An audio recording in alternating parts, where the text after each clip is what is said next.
How do you see yourself as a man? What defines a man? What makes a man? Great questions. Not pretending that we'd be able to answer all of that today, but more we want to talk about the self-image, how men view themselves. Usually, men take this attitude: a man is what a man does, and our wives sometimes take that image of us, and society puts on us: you are what you do. Yeah. How accurate is that? Let's talk about the consistency of that, and what are the other choices? Yeah. If I can't define myself by what I do, then what else can I define myself as? Exactly, and it's really important, because it's that saying goes way back. Yep. You know, you are what you do, and it's not just men, but we're focusing on men today, and so the central focus is what we do, and you know, you've taught me that what a man does is important. Yeah. And so, you know, in this society, we're, you know, constantly focused on what we do and what we do. And sometimes, like they say, you know, we are what we do. But I think we need to reapproach that again. Yeah.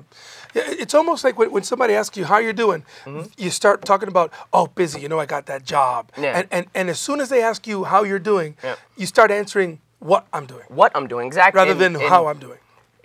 I think it's a pressure, because men, you know, we want to do something. Yeah. And so I think we were built that way. We want to do something, and we feel like what we do is as important as who we are. Yeah. And we tie it together. So my self-esteem will be high when I have a job, when I'm working, when I can provide for my wife and my kids, or whatever, even when I'm going to college, or wherever I am as a man, what I'm doing gives me a lot of my own self-worth. Yes. And that could be good. But what are the other options? Now, Christian men and men beyond what we do, Gabe, how else could men define themselves? What can we look at? Well, we have to look at, you know, who we are created to be. All right.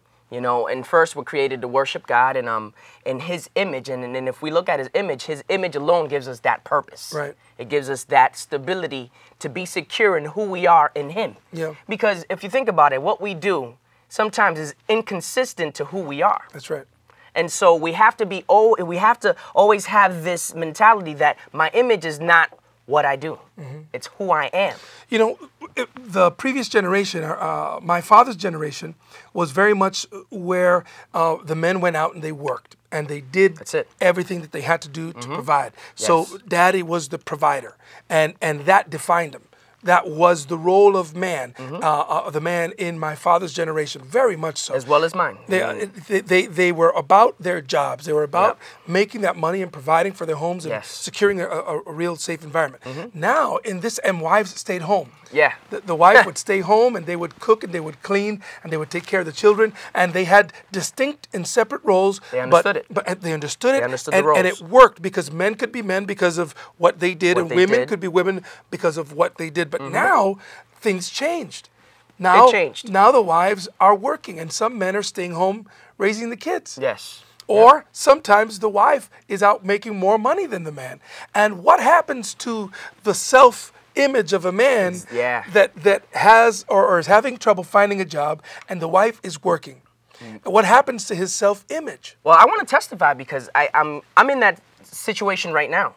My wife is working and I'm at home. Yeah, you've worked for many years, all your life. I've worked all my life. But you know, at this point, I'm unemployed and I'm at home, and she's working. And you know, and if you're not careful, that can do a lot to you. Yeah. She's bringing home the cheddar, like, you know what I'm saying? She's bringing home the bacon, like I'm supposed to be doing. I still do.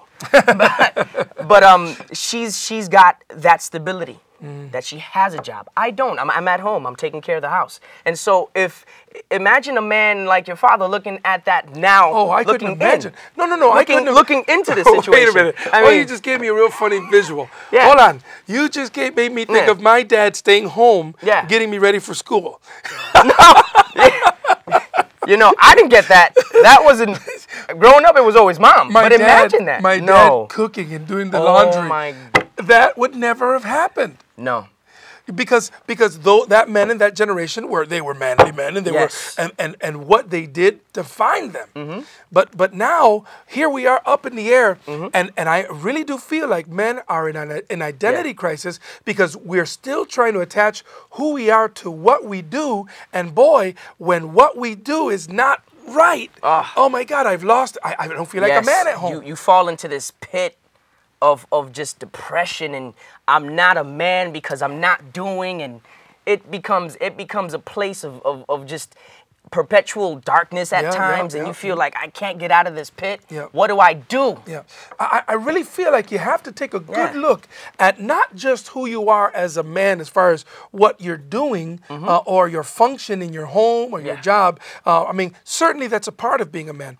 But I think that the more important part is who God says you are. Exactly. Your destiny, your purpose. Are you the priest? Are you the spiritual leader of your home? And I think that speaks as much about who we are than what we do. Exactly. Because the Bible doesn't talk in the New Testament certainly much about men going out and getting jobs and doing this and that. No, a little bit, but it's not the general. It's not the focus. The focus is that the man is the head of the house. That's it. The man is supposed to speak direction and guidance, and he names things, and he's the high priest of that home, and that becomes your true identity rather than what you do. Exactly. And then you're able to dream more for your family. And you know, when Adam fell into that deep sleep, he was dreaming.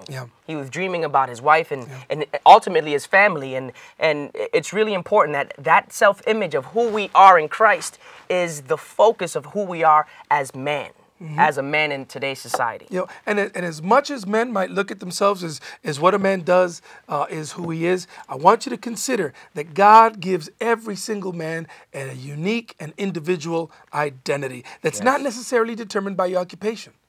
It's not necessarily defined by what you do. It's who God designed you to be and created you to be, and are you walking according to that plan that God created you for? And if you're walking according to that plan, then you wouldn't have a problem with your image. Because it's not you're not worried about your image, it's his image. And you become a little bit more comfortable about your situation and what you're doing. You know, and when you're aligned with his image, you're doing the right thing.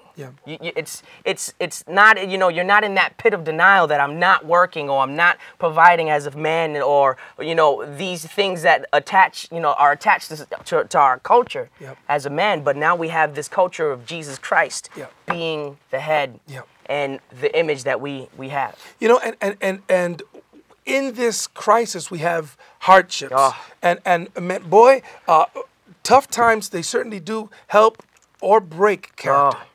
They can help build you. They can help make you into a great man of God, or that pressure can break a man. It can crack a man. You know, I used to bowl with a guy that I can't think of his name. Used to be a running back for the New England Patriots.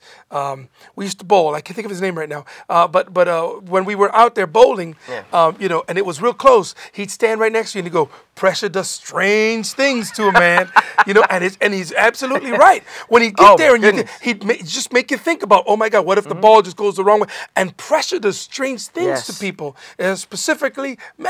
What is pressure? What is it doing to us? I mean, it's done a lot. In my case, it's done a lot, and like you said, does strange things. And have you ever seen a man in that place where he's desperate? I mean, women, you know, there's a place for women in their desperation, but when a man gets desperate, it's almost you almost stand there and go, "What do I do?" You just. What do I do when you see another man crying? Like, I don't know what to do. What do you do? When you see a woman, you instantly want to comfort her, and you want to help her, but you see a man do it, and you go, "Oh my God, what do I do here?" It's those hard times, man. When those things come to a man's life, it definitely makes or breaks you. I mean, it definitely wants to make you.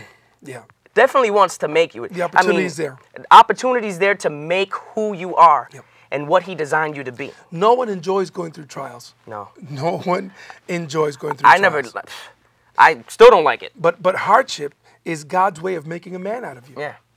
God is going to make you and form you and put pressure on you so that you can become that man. Not that man that's defined by the job, but defined by the pressures of life, that you would be able to rise to the top and have that manly character that we so admired about the previous generation, our fathers. Yes. I mean, I remember, I'm still young. I'm only 28 years old. And I remember one time I was married really young in my life, and I had children really young in my life. I have a 10-year-old and a 6-year-old boy.